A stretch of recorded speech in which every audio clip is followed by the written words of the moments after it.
औदुंबर रावत, एका शूर योद्ध्याची विलुप्त कहाणी. पुढील भाग. वर्तमान मेळघाटचा पायथा. सूर्य माथ्यावरून निघाला होता. विरळ झालेल्या त्या जंगलातून चालणे आताही कठीणच होते.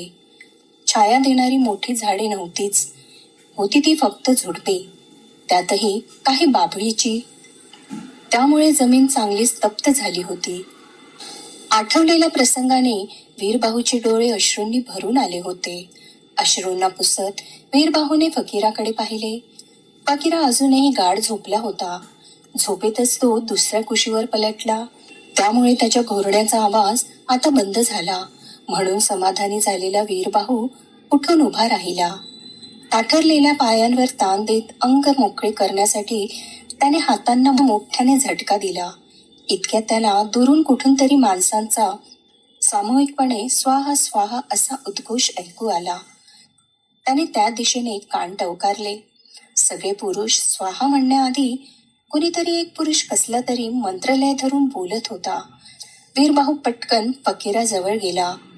त्याला गदागदा हलवून उठवू लागला. फकीरा दचकून जागा झाला. इथं जवळच कुठंतरी माणसं आहेत, आपण सावध राहायला हवं, वीरबाहू म्हणाला. उठून आडेवेडे घेऊन आळस देत फकीरा म्हणाला, कशावरून?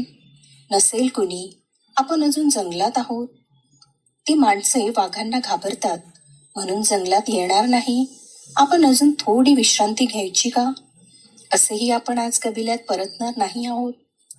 फकीरा उठ, तू माझं नेतृत्व स्वीकारलं आहे. माझ्या आदेशाचं तुला पालन करावं लागेल. माझा निर्णय आहे. आता आपण पुढे चालायला हवं, परंतु सावधपणे, करारी आवाजात वीरबाहू म्हणाला. नाईलाजाने फकीराला उठावं लागलं. पाठीवर ताण देऊन आळस दिल्यावर त्याने बाणाचा भाता पाठीवर बांधला. धनुष्य खांद्यावर लटकवले आणि मानेच्या इशाऱ्यानेच चल म्हणत पाऊल उचलले. त्या सामूहिकपणे सुरू असलेल्या मंत्रघोषाच्या दिशेने वीरबाहू आणि फकीरा चालत होते. आजूबाजूला पाहून त्यांच्यावर कुणाची दृष्टी तर नाही याची अधूनमधून खात्री करत होते. हळूहळू ते जसे पुढे गेले तसे मंत्रांचा आवाज आणखी स्पष्ट ऐकू येऊ लागला. त्या मंत्रांकडे वीरबाहूचे मन आकर्षित होत होते. वीरबाहूने दीर्घ श्वास घेतला. त्याला काहीतरी जळत असल्याचा गंध जाणवत होता.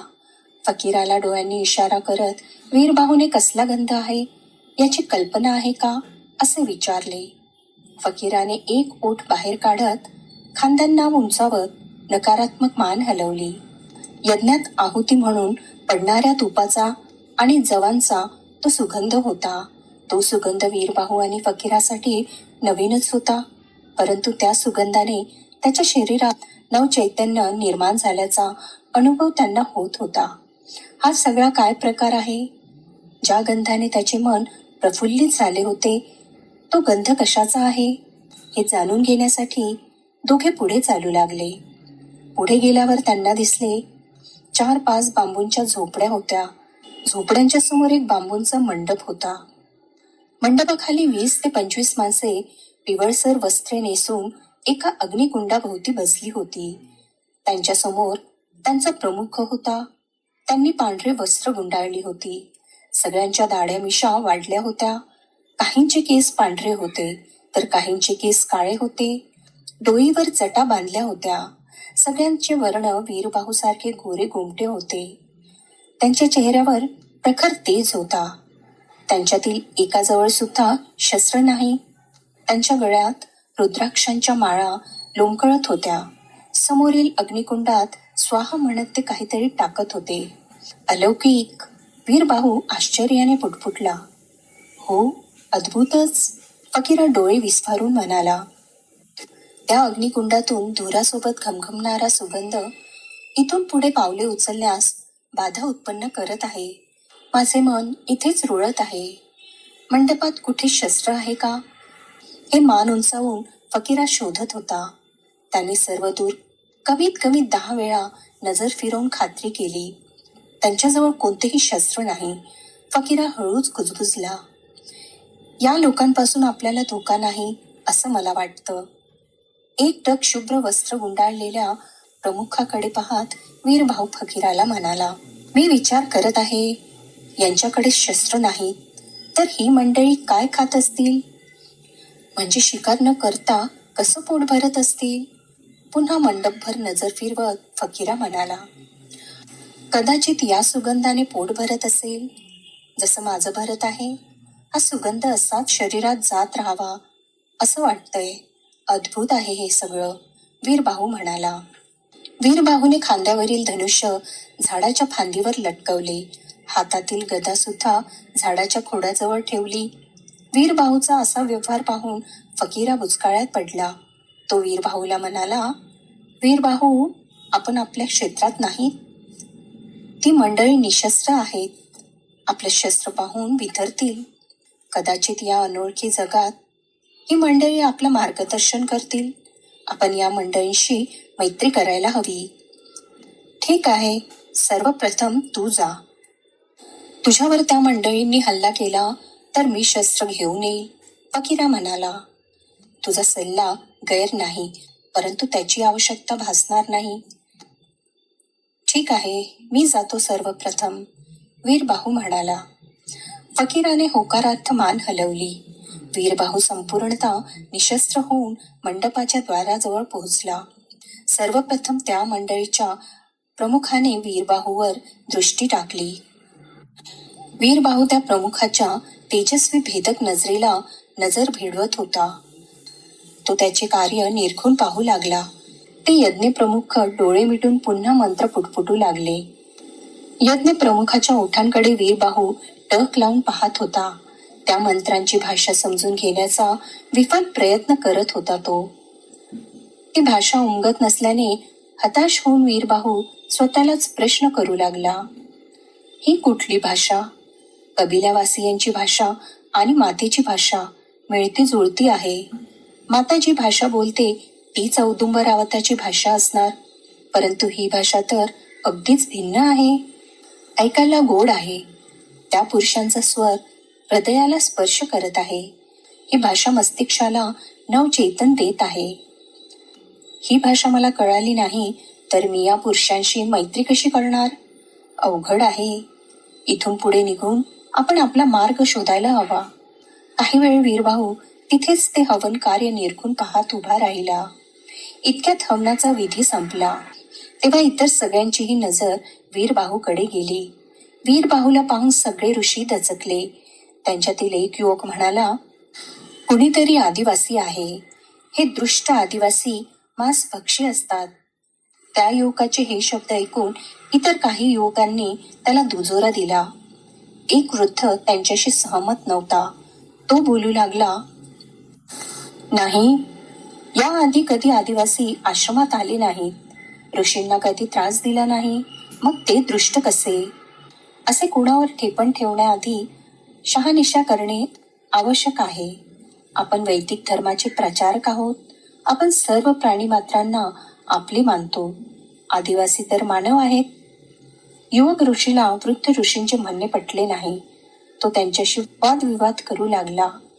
ऋषीवर, जंगलात गेलेल्या माणसांना ते आदिवासी ठार मारतात, म्हणून ते दृष्ट आहेत. त्यांची वस्त्र पहा, प्राण्यांना मारून बनवली आहेत. त्या आदिवासींच्या इथे येण्यानं आपले पवित्र यज्ञमंडप अपवित्र होईल. यज्ञमंडप अपवित्र होत नाही, अक्षय ऋषी. यज्ञ मुळातच सृष्टीला पवित्र करणारा स्तोत्र आहे. दोघांचा वादविवाद शांतपणे ऐकत असलेल्या प्रमुख ऋषी कणखर आवाजात बोलले, तुम्ही तुमचा वादविवाद संपण्याचे कष्ट घ्याल का?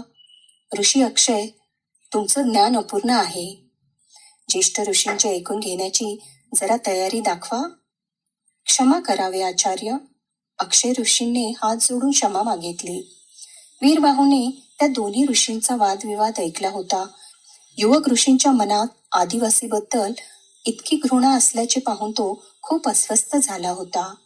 त्याला त्या युवकांच्या बोलण्याचा क्रोध आला होता. परंतु क्रोधावर नियंत्रण ठेवत त्याने एक पाऊल पुढे टाकले. ते पाहून प्रमुख ऋषी उठून उभे राहिले. शांत स्वरात ते वीरबाहूला म्हणाले, तुम्ही आमच्या आश्रमाचे अतिथी आहात. प्रमुख ऋषींचे हे शब्द ऐकून इतर काही ऋषी बुचकळ्यात पडले. प्रमुख ऋषी पुढे बोलू लागले, अतिथी महोदय, तुम्ही अंगावर चर्म परिधान केले आहेत. क्षमा असावी. तुमच्या राहणीमानाचा अपमान करण्याचा आमचा हेतू नाही, परंतु चर्म आश्रमात वर्जित आहे. आम्ही तुम्हाला काही वस्त्र भेट देतो, ती तुम्ही परिधान करावी आणि तलावावर स्नान करावे. तुमचं मन अगदी प्रसन्न होईल, चेहऱ्यावरील थकवाही जाईल. आणि हो, आमच्या आश्रमात आज भोजनाचा लाभ घ्यावा. प्रमुख ऋषींचे बोलणे अगदीच विनम्र होते. त्यांच्या विनम्रतेने वीरबाहू मोहित झाला होता. तो स्मित करत म्हणाला, तुमचा परिचय? मी ऋषी भीष्मका. हा महर्षी अगस्तीचा आश्रम आहे. मी त्यांचा शिष्य आहे. गुरुदेव आश्रमात नाहीत. ते असते तर तुम्हाला पाहून अतिशय आनंदित झाले असते. ते दक्षिणेतील करवीच्या आश्रमात गेले आहेत. भीष्मिका ऋषींचे बोलणे ऐकून वीरबाहू विचार करू लागला. हे ऋषी इतके विनम्र आहेत, तर त्यांचे गुरु अगस्ती किती विनम्र असतील. मी याआधी येऊन त्यांची भेट घ्यायला हवी होती. काय विचार करीत आहात महोदय? आमचा पाहुणचार तुम्हाला स्वीकार नाही? भीष्मका ऋषींनी विचारले. नाही, असं नाही. मला आवडेल तुमच्या सानिध्यात काही वेळ थांबायला. तुमच्या आश्रमात येऊन माझे मन प्रसन्न झाले आहे. परंतु परंतु माझा एक जोडीदार आहे, त्यालाही. यात विचारणं काय? बोलवा त्यांना सुद्धा. भीष्मका ऋषी आनंदाने म्हणाले आणि अक्षय ऋषींकडे वळून बोलू लागले. अक्षय ऋषी, 2 धोत्रांचा जोड उपरण या अतिथींना द्या. अक्षय ऋषी मंडपातून उठून झोपडीत गेले. क्षणात हातात 2 धोत्रांचे जोड व पिवळे उपरणे घेऊन आले आणि सावधपणे वीरबाहूजवळ गेले. वीरबाहूच्या चेहऱ्याकडे पाहणे टाळत त्यांनी अलगद वस्त्र वीरबाहूच्या हातावर ठेवले आणि बाजूला सरकले. वीरबाहूला अक्षय ऋषींचा असा व्यवहार आवडला नव्हता. आधीच त्यांनी आदिवासीबद्दल अपशब्द वापरले होते, परंतु त्यांच्याकडे दुर्लक्ष करत भीष्मका ऋषींकडे पाहत वीरबाहूने स्मित केले. हात जोडून नमस्कार करत म्हणाला, धन्यवाद ऋषी भीष्मका. वस्त्र घेऊन वीरबाहू आश्रमापासून थोड्या अंतरावर असलेल्या तलावाकडे वळला. वीरबाहूला येताना पाहून फकीरा वीरबाहूजवळ धावत गेला. इकडे बुचकाळ्यात पडलेले काही ऋषी भीष्मकाकडे प्रश्नार्थक नजरेने पाहू लागले. सगळ्यांच्या मनात एकच प्रश्न होता, त्या आदिवासींना आश्रमात अतिथी म्हणून का आमंत्रित केले? भीष्मका ऋषींनी त्यांच्या चेहऱ्यावरील प्रश्न वाचला. ते त्यांना सांगू लागले, आपल्या गुरुदेवांनी हाती घेतलेल्या कार्याचाच हा एक भाग आहे. मानवाला जोडणाऱ्या संस्कृती आणि अनाक्रमक अशा वैदिक संस्कृतीचा विस्तार करावा. त्यांच्या या विचारांचंच आपण अनुसरण करत आहोत. ज्ञानापासून वंचित राहिलेल्या आदिवासींना भोगवादी संस्कृतीचा परिचय होण्याआधी वैदिक संस्कृतीचा परिचय करून देणे आपले कर्तव्य आहे. दक्षिणेत महर्षी अगस्तींनी असंच कार्य हाती घेतलं आहे. कालगय्य दानव जमातीला न जुमानता सागरी जणांचा हृदय परिवर्तन करत आहे. तेव्हा आपण या अतिथींसोबत व्यवहार उत्तम ठेवावा. ते वैदिक संस्कृतीने प्रेरित झाल्यास इतर आदिवासींना सुद्धा प्रेरित करतील. सगळ्या ऋषींना भीष्मका ऋषींचे म्हणणे पटले होते. त्यांनी भीष्मका ऋषींच्या निर्णयाचे स्वागत केले. यज्ञविधीची आपापली सामग्री आणि आसने उचलून ऋषीगण भोजनाच्या व्यवस्थापनासाठी गुंतले. मोठ्या मोठ्या चुलीवर मोठे हांडे ठेवले होते. पळसाच्या पाण्याच्या पत्रावळ्या बनवल्या गेल्या होत्या. हंड्यामधून भोजनाचा घमघमीत सुगंध परिसरात घुमू लागला. तिकडे चर्म आणि शस्त्र झाडावर सुरक्षित ठेवून वीरबाहू आणि फकीराने तलावात स्नान करून धोतर कसेबसे कमरेभोवती गुंडाळले आणि पिवळे उपरणे पाठीवर पांघरून ते आश्रमाकडे येत होते. दोघांच्याही चेहऱ्यावर विलक्षण आनंद होता. नवीन वस्त्रे स्वतःच्या कमरेभोवती पाहून आपण या वस्त्रामध्ये कसे दिसत आहोत असे प्रश्न एकमेकांना ते विचारत होते. पुढे नगरामध्ये आपण ही वस्त्रे परिधान करून जाऊ शकतो. हे एक बरं झालं, म्हणजे आपल्यावर आता कुणी घुसखोरी समजून आक्रमण करणार नाही, वीरबाहू फकीराला म्हणाला. परंतु वीरबाहू, निशस्त्रपणे नवीन प्रदेशात वावरणं धोक्याचं नाही का? फकीराला अजूनही असुरक्षितपणा जाणवत होता. ही ऋषी मंडळी अतिशय विनम्र आहेत. शस्त्रांची अजिबात आवश्यकता भासणार नाही.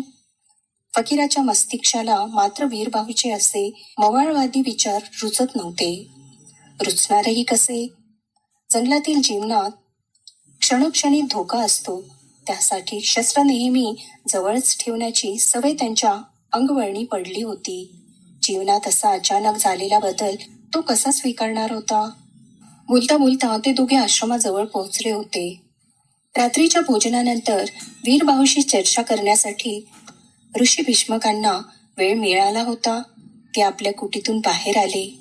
चतुर्दशीचा चंद्रमा माथ्यावर आला होता. सृष्टीवर चंद्रप्रकाशाने निळी दिलई पांघरली होती. त्यामधून दूरवर दिसणारे निळसर करडे पर्वत प्रकर्षाने उठून दिसत होते. आश्रमाच्या गवताने आच्छादित कुट्या चंद्रप्रकाशात न्हाऊन निघाल्या होत्या. ऋषींची दृष्टी यज्ञ मंडपाच्या बाहेर एका झाडाभोवती केलेल्या दगडाच्या वर्तुळाकार पारावर पडली. वीरबाहू आणि फकीरा त्या पारावर बसून भीष्मका ऋषींचे तोंड भरून कौतुक करत होते. भोजन अतिशय उत्तम होते. ही मंडळी मांस खात नसावी असं वाटते, ढेकर देत फकीरा म्हणाला. आता जंगलाबाहेर आपल्याला असंच भोजन करावं लागेल.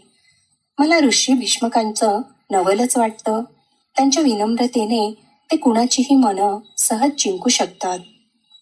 वीरबाहू बोलतच होता. इतक्यात त्याला भीष्मका ऋषींचा आवाज आला. ते त्याच्या पाठीमागेच उभे होते. विनम्रता सुसंस्कृत समाजाचं आभूषण आहे.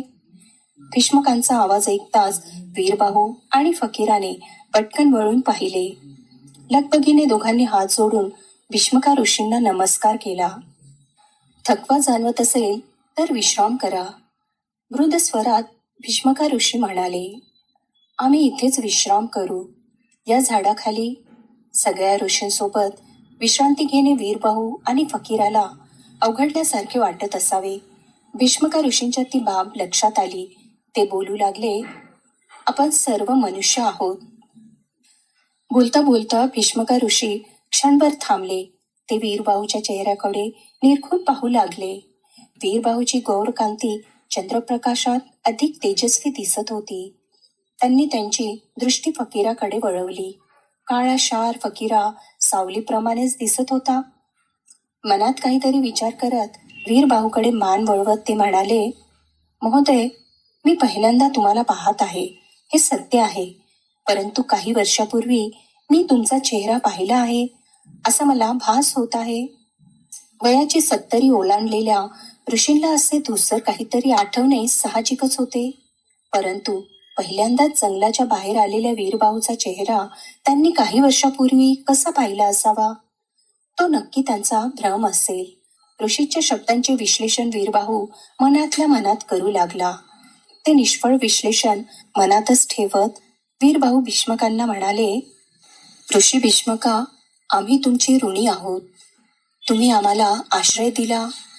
वीरबाहूचे बोलणे ऐकून मंद स्मित करत भीष्मका ऋषी वृक्षभोवती वर्तुळाकार रचलेल्या दगडावर बसले. वीरबाहू आणि फकीरा ऋषींच्या समोरील एका उंच दगडावर बसले. ऋषी भीष्मका बोलू लागले. तुमचं नाव? मी वीरबाहू आणि हा माझा जोडीदार फकीरा. वीरबाहू, उत्तम नाव आहे, जणू एखाद्या योद्ध्याप्रमाणेच. तर वीरबाहू, आम्ही ईश्वराचे सेवक आहोत. ईश्वरानं सगळ्या मानवजातीला निर्माण केले आहे. ईश्वराचे सेवक म्हणून ईश्वराने निर्माण केलेल्या प्रत्येक आत्म्यावर आम्ही प्रेम करतो. त्यामुळे ऋण वगैरे काही नाही. तो आमचा धर्म आहे. जवळच्या शिवलिंगावर वीरबाहूने नजर टाकली. सर्व ऋषीगणांना भोजनाआधी या शिवलिंगाची सेवा करताना वीरबाहूने पाहिले होते. त्या शिवलिंगावर श्वेतपुष्प आणि बेलपत्रांचे आच्छादन करण्यात आले होते. शिवलिंगाकडे बोट दाखवत वीरबाहू भीष्मका ऋषींना म्हणाला. ते ईश्वर आहेत का, ज्यांची तुम्ही सेवा करत आहात? हो, खरं तर ते त्या ईश्वराचं प्रतीक आहे. आपण ईश्वराच्या प्रतीकाची सेवा करतो, ती ईश्वराला पावन होते. सगळ्यांचा ईश्वर एक आहे? वीरबाहूने विचारले. ईश्वर एक आहे, मात्र त्याची रूपे अनेक आहेत. भीष्मका ऋषींनी उत्तर दिले. फकीरा ऋषींच्या चेहऱ्यावरून वीरबाहूच्या चेहऱ्यावर मान वळवत होता. त्याच्या समजण्यापलीकडचा तो वार्तालाप होता. वीरबाहूला एका दिवसात या संस्कृतीचे ज्ञान देता येणार नाही हे भीष्मका ऋषी जाणून होतेच, म्हणून ते म्हणाले, नियमित ईश्वराची सेवा केलीस तर ईश्वराला ओळखता येईल. वीरबाहूला वैदिक संस्कृतीशी जोडण्यासाठीच हा त्यांचा प्रयत्न होता. त्यांच्या या वक्तव्यावर वीरबाहू विचार करू लागला. ईश्वराची सेवा म्हणजे मला इथेच राहावं लागणार. इथे ईश्वराची सेवा करण्यात मनाला आनंद मिळणार, परंतु इथे जास्त काळ थांबू शकत नाही. मनातील प्रश्न चेहऱ्यावर उमटू न देता स्मित करून भीष्मका ऋषींकडे पाहत वीरबाहू बोलू लागला. ईश्वराची सेवा करण्यात मला रुची आहे ऋषी भीष्मका, परंतु मला पुढील प्रवासाला निघायचं आहे. ऋषींना विचार करण्यास भाग पाडणारी ती बाब होती, कारण भीष्मका ऋषी त्या दोघांना वाट चुकलेले आदिवासी समजत होते, परंतु ते ठरवून प्रवासाला निघाले होते हे ऐकल्यावर त्यांना आश्चर्य वाटले. खरे तर आदिवासी जंगल सोडून प्रवास करत नाहीत, म्हणून प्रश्नार्थक आविर्भावाने भीष्मका ऋषींनी वीरबाहूला विचारले, प्रवास? हो, नगर पाहायची इच्छा होती. वीरबाहू लागलीच उत्तरला. वीरबाहूच्या बोलण्यात काहीतरी गूढ आहे हे त्या तपस्वी ऋषींनी ओळखले होते. त्यांनी विचारले, कुठलं नगर? असे किती नगर आहेत? आम्हाला औदुंबरावतात जायचं आहे. कधीही जंगलाबाहेर न पडणाऱ्या आदिवासीला नगराचे नाव कसे माहीत, तेही राजधानीचे? हे नक्की आदिवासी आहेत की हेर? असा एक विचार भीष्मका ऋषींच्या मस्तिष्कात येऊ लागला. ते विचार क्षणिक होते. हेरांसारखा तरी आदिवासींचा व्यवहार नाही, त्यांच्या नजरेत संशयही नाही. या दोघांना खरोखर जंगलाबाहेर जगाची माहिती नाही याची खात्री भीष्मका ऋषींना आधीच झाली होती, परंतु या युवकाला औदुंबरावताचे नाव कसे माहीत या संदर्भात जाणून घेण्याची त्यांची उत्कंठा आता शिगेला पोहोचली होती. विशाल अशा भारतवर्षात अनेक नगर आहेत. तुम्ही औदुंबरावताला जाण्याचं काही विशेष नियोजन?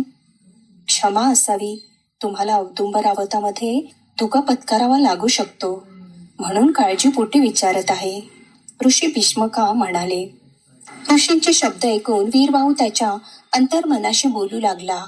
हे ऋषी सम्राट भद्रायूच्या संपर्कात असतील तर आपण प्रतिषेधासाठी आलो असल्याची वार्ता सम्राटाच्या कानावर जाईलच.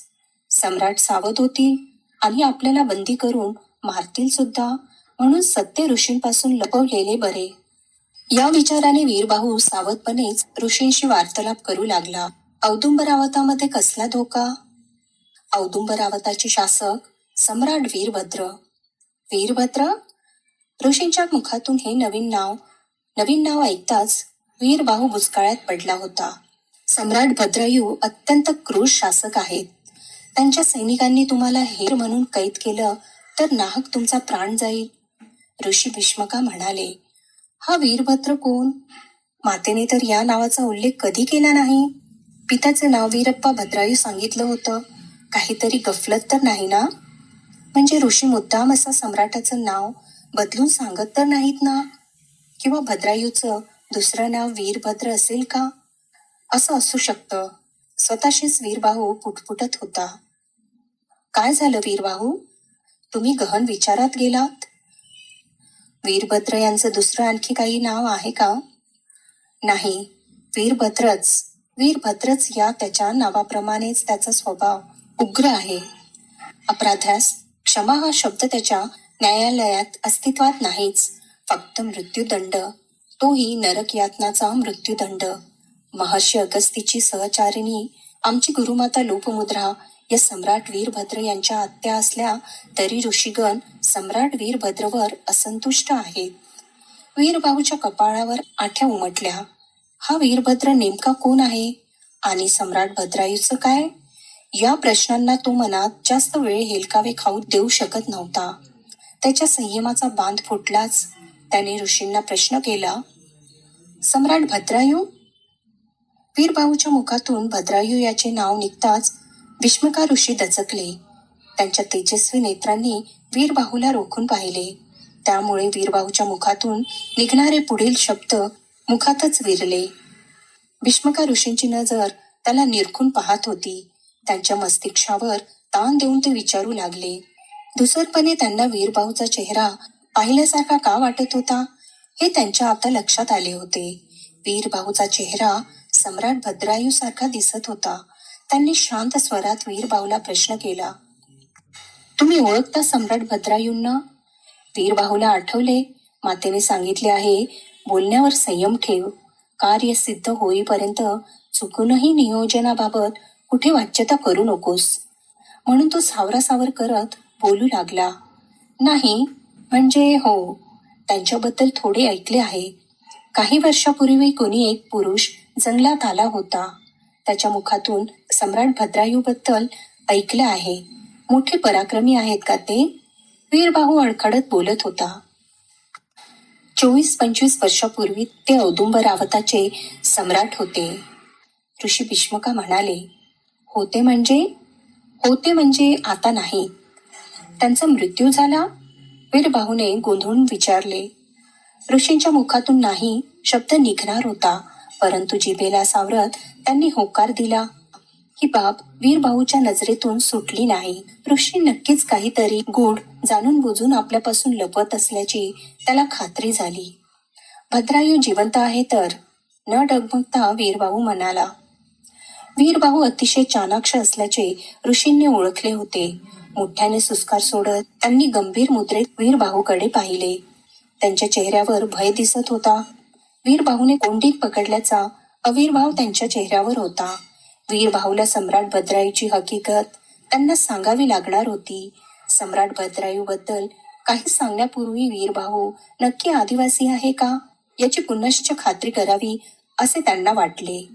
कदाचित काहीतरी गूढ त्यांना लपवावे लागत असल्याचे त्यांच्या चेहऱ्यावर जाणवत होते. अंतर्मनात चाललेली खतखत चेहऱ्यावर उमटू नये याचा ते विफल प्रयत्न करत होते. म्हणून नाटकीपणे हसत ऋषी भीष्मका म्हणाले, वीरबाहू, तुम्ही आदिवासी आहात. तुम्हाला एक सम्राटाबद्दल जाणून घेण्याची ओढ कशी हे काही पचनी पडत नाही. महान सम्राटाबद्दल जाणून घ्यायला कुणाला आवडणार नाही? वीरबाहू म्हणाला. तुमची ही जिज्ञासा इथेच सोडून तुम्ही औदुंबरावताला गेलात तरच तुमचे प्राण वाचू शकतात. औदुंबरावतामध्ये सम्राट भद्रायूचं नाव सुद्धा वर्जित आहे. वीरबाहूने डोळ्यांच्या बाहुल्या एक वेळ गोलाकार फिरवल्या. कपाळावर आठ्या आणत तो म्हणाला, आश्चर्य आहे. एका सम्राटाच्या साम्राज्यामध्ये त्याचंच नाव उच्चारणं वर्जित असणं म्हणजे हे त्या सम्राटाचं दुर्दैव नाही का? नक्कीच. आकाशातील लुकलुकणाऱ्या चांदणीला क्षणभर पाहून ऋषी पुन्हा बोलू लागले. नक्षत्रासारख्या महाराणीची हत्या करून सम्राट भद्रायू सुखी राहणार नव्हतेच.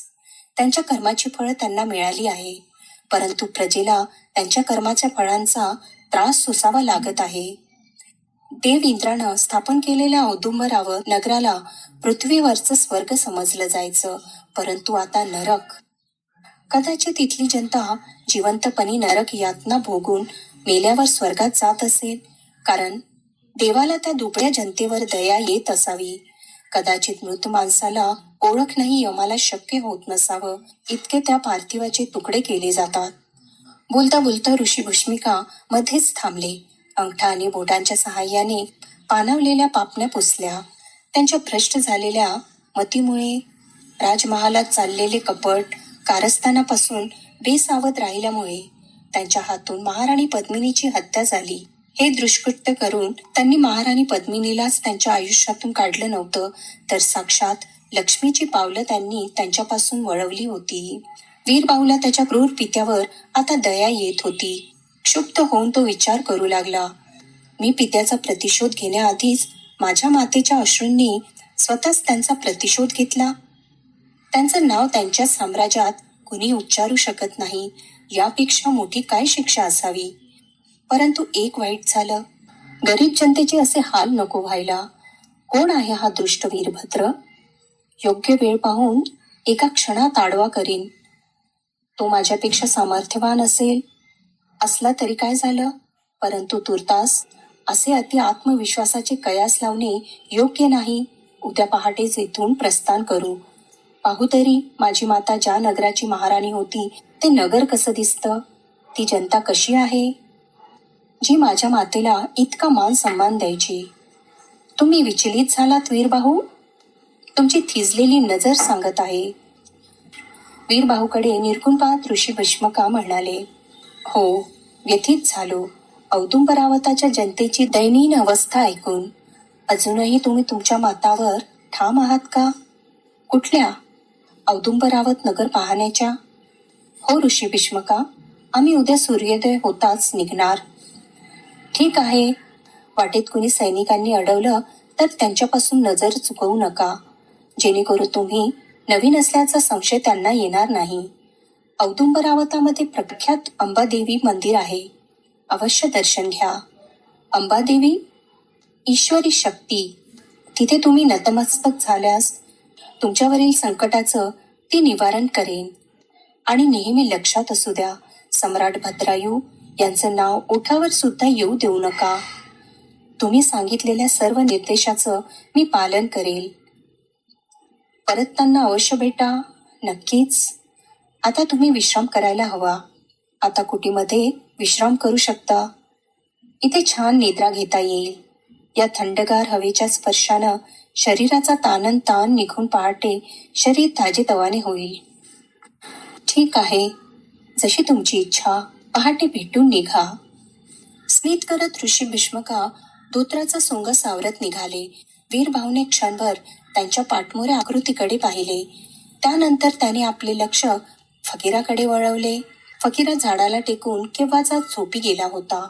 वीरबाहूची साथ द्यायची ही भवरसिंग यांची त्याला मिळालेली आज्ञा होती. औदुंबरावताबद्दल जाणून घ्यायची त्याला काडी मात्रही उत्सुकता नव्हती. वीरबाहूने फकीराकडे पाहून मोठा सुस्कार टाकला आणि त्याने पारावर पाठ टेकवली. औदुंबरावताचा पुढील भाग ऐकण्यासाठी चॅनलला सबस्क्राईब करा, व्हिडिओला लाईक करा आणि शेअर करा.